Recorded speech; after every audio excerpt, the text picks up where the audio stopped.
A familiar nameplate on Australian roads and a favourite among family, fleet and outback tourers, the Mitsubishi Pajero is also one of the most preferred tow vehicles among caravanners.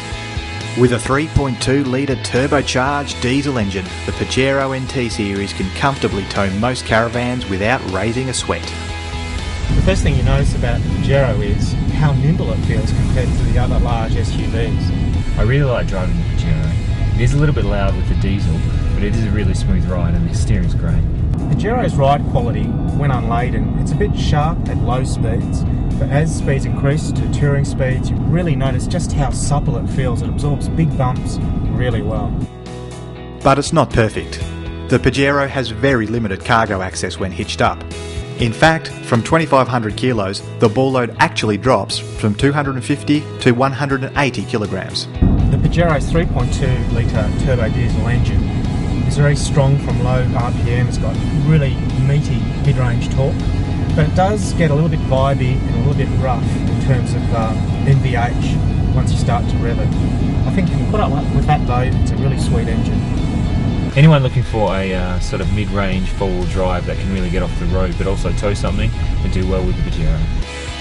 This Pajero, the XC-DID, features 7 seats, all leather interior, 17-inch alloys, trip computer, cruise control, rear camera, side and curtain airbags, ABS with brake assist and electronic brake force distribution.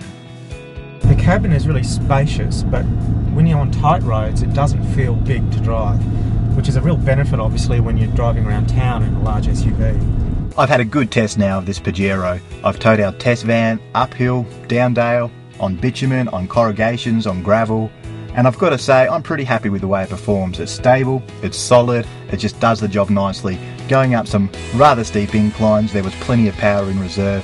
At no moment did the Pajero feel like it was struggling or that it had to dig deep. Look, I might be a bit of a traditionalist, but I really like the Mitsubishi Super Select 4-wheel drive system. It's a part-time and full-time system that's both ingenious and simple. It works and it's been around forever. One of the key features of the Mitsubishi Pajero is its value for money. Cramming in a ton of features and great performance to boot, at under 80 grand, the Pajero really is the bang for buck four-wheel drive.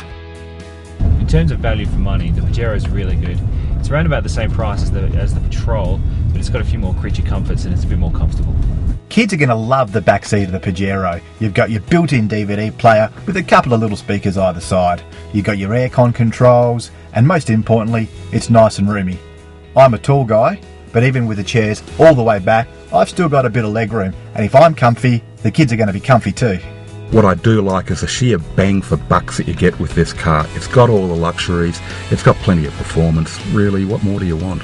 The Pajero is not like the V6 Range Rover and the V8 Land Cruiser in that it does feel the weight of a heavy caravan like the one we've got, the 2400 kilo. But the thing is though, it performs well just the same. It copes with it, it shoulders the weight really well. If four-wheel driving was a ball game, the Pajero would undoubtedly be a starting midfielder. Able to play all positions, reliable and a fan favourite. It's no wonder that the Mitsubishi Pajero remains one of the most common sights on Australian roads.